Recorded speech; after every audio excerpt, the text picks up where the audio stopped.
乌克兰大规模空袭，芬兰边境俄军是所剩无几，洛马莱因生意被抢了，俄新护卫舰下水，日本自卫队缺口近2万。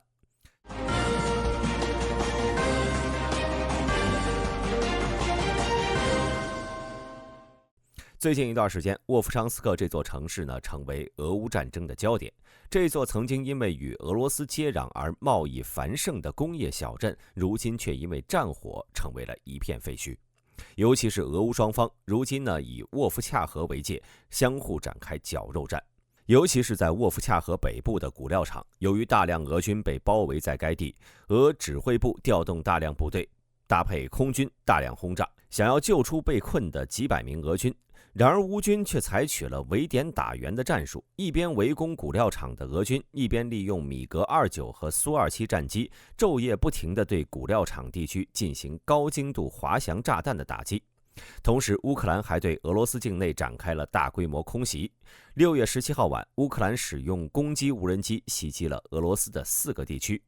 包括了别尔格罗德、沃罗涅日、利佩茨克地区以及克拉斯诺达尔边疆区。虽然利佩茨克州州长伊戈尔·阿尔塔莫诺夫声称，俄罗斯防空部队在夜间击落了4架无人机，没有人员伤亡。不过，当地居民在电报群中声称，在当地的拖拉机厂传来了巨大的爆炸和烟雾。莫罗佐夫斯克的一座俄军军用机场同样遭到了无人机打击，至少1架苏34遭受了损伤。随后在第2天，乌军又接连对罗斯托夫地区的一个油库进行打击，造成了一个装有5000立方米石油制品的油箱着火。俄军出动了200多人，加上49台灭火设备，才将其扑灭。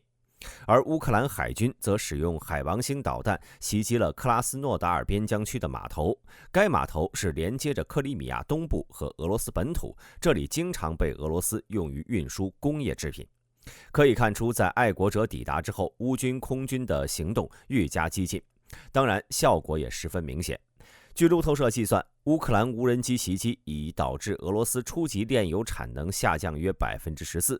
俄罗斯国家统计局的数据显示，俄联邦汽油日产量为11.07万吨，与上月日均产量相比下降了12%；柴油日产量为23.1万吨，较上月下降了3.5%。为了掩盖能源大国石油不足的尴尬，俄罗斯政府正在研究放宽严格的燃料环境标准的可能性，以便在可能出现的燃料短缺情况下，允许使用低质量汽油。路透社报道，俄罗斯政府正在考虑降低部分添加剂和乙醇的含量标准，预计含硫量标准将保持不变。也就是说，俄罗斯正准备往汽油里加酒精，这样当然会导致汽油的热值更高，更不耐烧了。对于常年生活在极寒地区的俄罗斯人民来说，可谓是一件大好事，因为他们的汽车更加环保了。其实从几个月前呢，乌军就有意针对俄的能源系统打击俄罗斯能源系统。为此呢，俄罗斯是不得不向白俄求援。俄罗斯国家杜马能源委员会主席帕维尔·扎瓦尔尼此前呢，曾在3月28号表示，白俄准备每月向俄罗斯供应10万到15万吨汽油，以防止燃料短缺。能源出口是俄罗斯的命脉，它不仅是稳定俄罗斯社会的基石，还是俄罗斯战争的最大动力。目前俄罗斯征召的大量士兵都是依靠巨额薪资才引诱来的，这势必导致俄罗斯国防支出水涨船高。同样制造大量的军事装备所需要的资金，也需要俄罗斯通过卖能源来凑钱。而乌克兰打击俄能源系统无异于釜底抽薪，截断俄罗斯的石油出口，远比在战场上消灭俄军要更有意义。毕竟士兵没了，俄罗斯还能再招，而钱没了，俄国防部又靠什么来忽悠甜线宝宝呢？首先我们来看一下战线。6月17号和18号，乌克兰军队最近重新夺回了季赫，并在哈尔科夫市东北部的其他地方推进。季赫位于沃夫昌斯克以东，俄军在5月28号才刚刚攻占了该镇，没想到这才不到1个月，又被乌军夺回了。虽然没有视频证据，不过一位俄罗斯军事博主已经证明了此事。同时，俄空天军对该地进行了空袭，同样证明了乌军位于该村内。除了季赫外呢，乌克兰军队最近还夺回了沃夫昌斯克西部的斯塔里察。乌克兰第101旅第2营在电报群中公布了这一消息。乌克兰哈尔科夫集团军发言人尤里波夫赫上校在6月19号表示，乌克兰军队在沃夫昌斯克包围了数十名俄罗斯士兵。之前有消息说，乌军在市中心的谷料场包围了400到200人。现在看来呢，包围圈里的俄军在弹尽粮绝的情况下，已经死的死，降的降，也就剩下几十人在负隅顽抗了。不过也有消息表明，俄军在沃夫昌斯克攻势加强了。乌克兰总参谋部的报告同样验证了该消息，这可能会导致俄军在几天之内打通俄战区连通谷料场的通道，上演一出拯救大兵瑞恩。具体情况呢，还需要时间验证。总体来看，哈尔科夫的形势已经较为明朗了，俄乌陷入了僵持阶段，类似去年的情况，但乌军占有一定的优势，可以拿下零星的定居点。主要原因呢，还是因为进攻哈尔科夫的俄北方集团军缺少重装甲支援，进攻缺乏力量。而在库皮扬斯克战线没有明显变动，但第3独立突击旅的新闻官奥列克桑德·鲍罗丁表示，未来一段时间这里可能会爆发一场硬仗。俄军已经将第20联合武装集团军下属的第3和第144摩托化步兵师调往了斯瓦托夫以西方向，甚至还有预备队。鲍罗丁表示，未来俄罗斯的攻势不会是一个拳头，而是一排拳头。第3突击旅也是乌克兰的王牌部队，其新闻官发出如此担忧，足以见该地区的情况之危急。未来大兵也会持续关注事态发展。在6月19号，俄军在西维尔斯克、恰索夫亚尔、顿涅斯克市取得了进展。这一点和大兵之前分析的相同，乌军在东部的战线被拉得过于宽广。以恰索夫亚尔为例，俄军的目的呢是攻占恰索夫亚尔这座城镇，但会在这座城镇南北延伸10公里的位置，同时发起攻势，从多个不同的地点发动进攻。这种战术呢，除了增多作战人员外，没有太好的办法。就算是布设雷区，俄军也能直接用轰炸炸出一条较为安全的通道，而且布设雷区也需要时间。所以我们能看到，在哈尔科夫，雷区取得了很好的效果。为了增援俄乌战场，俄军把俄芬边境的俄军也都调走了。6月19号，芬兰 YLE 杂志报道，与芬兰边境交界的俄罗斯军事基地几乎空无一人，80%的设备和人员被转移到了乌克兰。这不是俄罗斯第一次从其他地区调部队前往乌克兰了，之前俄军就曾将格鲁吉亚以及叙利亚的驻军调回国内，以支持俄乌战事。但以前呢，俄罗斯调兵的位置不是特别敏感，可这次却是把俄芬边境的边防部队调走了80%，这可就有意思了。在历史上，芬兰曾数次遭遇沙俄和苏联的侵略，俄罗斯的芬兰的邻里关系不说是亲如一家，也算是水火不容了。而如今呢，芬兰又加入了北约。俄罗斯口口声声说对乌克兰的特别军事行动是阻止乌克兰加入北约，但对真正加入北约的芬兰反倒没有任何防范。万一北约趁着芬兰边境空虚趁虚而入，那俄罗斯又该如何应对呢？要知道，芬兰边境距离圣彼得堡不过60公里，包二沿着公路用不了2个小时就到了。值得一提的是，俄罗斯曾威胁到芬兰加入北约后将增加与芬兰边境的武器装备与兵力，但现实情况却截然相反。芬兰和俄罗斯是边境最长的北约邻国，拥有长达1340公里的边境。1939年11月30号，苏联入侵芬兰，当时的芬兰呢，比现在的乌克兰还惨，在海陆空全面处于劣势，但芬兰军队依靠精良的装备以及对地形的熟悉，让苏军损失惨重。但芬兰和苏联毕竟存在巨大差距，在防线被突破之后，芬兰向苏联求和，芬兰11%的领土以及30%的资源被割让给了苏联。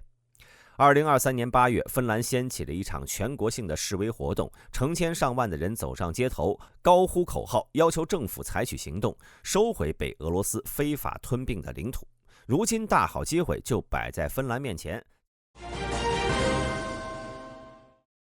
德国最近正准备购买新一代的火箭炮系统，不过在最近举行的欧洲防务展上，美国军火巨头、世界第一军火商洛克希德马丁公司和欧洲军火的扛把子莱茵金属却遭遇了挑战者。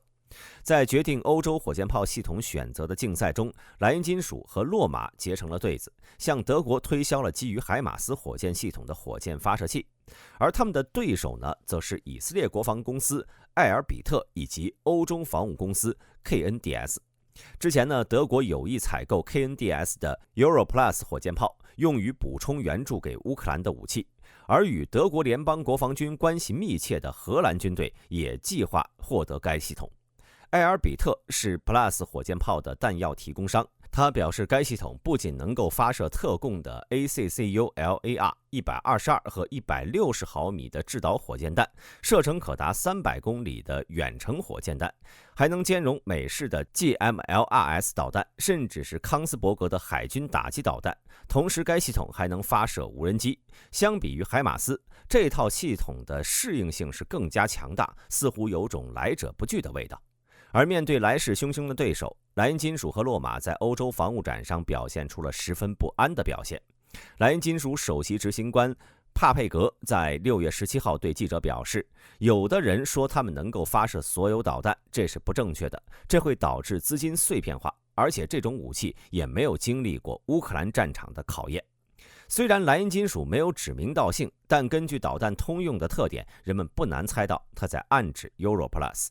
而洛马呢，就显得有些急躁了。洛克希德马丁公司陆军战略和业务发展副总裁霍华德·布隆伯格在接受防务新闻采访时直接说，我们的多管火箭炮系列弹药无法集成到 Plus 系统中，如果德国选择了 Plus， 他们就无法获得我们的导弹。随后他补充道，这同样适用于陆军战术导弹。很明显，洛马这是直接在向德国逼宫了，意思就是有他没我，有我没他。但至于德国国防部到底倾向哪边，现在还不好说。根据德国国防贸易网站在本月早些时候的报道，德国联邦议院原定于夏季前做出首批 Plus 系统的购买决定，但最近呢被推迟到了今年年底。埃尔比特和 KNDS 在去年签署了一项合作协议，开始联合生产 Europlus 火箭炮系统，这是埃尔比特现有的 Plus 系统的欧洲化版本。当时这家以色列公司表示，该武器的开放式架构概念将能使其他制造商的导弹能够发射。埃尔比特发言人表示，该公司对洛克希德的说法不予置评。俄新式的护卫舰下水。根据俄罗斯报网站6月19号的报道，俄罗斯20385型多用途护卫舰第二艘基敏号的下水仪式在18号在圣彼得堡举行，其制造企业为俄罗斯北方造船厂。基敏号将于近期入列俄海军，并加入太平洋舰队。基敏号是20385型护卫舰投入量产后建成的第一艘，该型号的首舰取名轰鸣号，意在致敬卫国战争期间北方舰队的同名传奇驱逐舰。轰鸣号在2012年2月1号开建，但直到2022年末才进入俄太平洋舰队服役。据俄罗斯官方声称，20385型护卫舰是20380型护卫舰基本型的改造升级版，排水量更大了，所配备的导弹威力更强。日本自卫队无人可用。根据日本朝日新闻6月17号报道，3月份自卫队爱知县征召部门科长石井应四郎为了给自卫队拉人，向50名高中生和大学生宣称，希望他们能够将自卫队作为职业选择之一。然而，尽管宣讲人员努力向家长宣传自卫队在福利方面的优势，但是最吸引学生们的还是消防部门。受少子化的影响，日本年轻人本来就在减少，再加上汽车产业等实体制造业的前景更容易吸纳人才。而且疫情过后，民间企业的招聘需求也在增加，公共安全部门面临激烈的人才争夺战。从全国范围来看，自卫队的处境十分尴尬。2007年度以来，自卫队定编人数一直保持在24万人左右，但实际人数一直低于这个数字。到2022年度末，已经有将近2万人的缺口了。而日本政府一直称，日本当前的安全环境是战后最严峻、最复杂的。吸收年轻成员对于自卫队而言至关重要。然而，由于工作的特殊性以及俄乌战争对于地区安全局势的影响，日本自卫队的招募愈加困难。即便自卫队动员各地方政府和学校帮其招募18岁以上的年轻人，又将招募年龄上限从27岁提高到了33岁，但缺口依旧无法弥补。根据日本总务省统计局的统计，未来日本少子化的趋势将会继续加深，自卫队的未来显得更加缥缈了。本期视频到此结束，欢迎各位在评论区留言讨论。我是大兵，我们下期再见。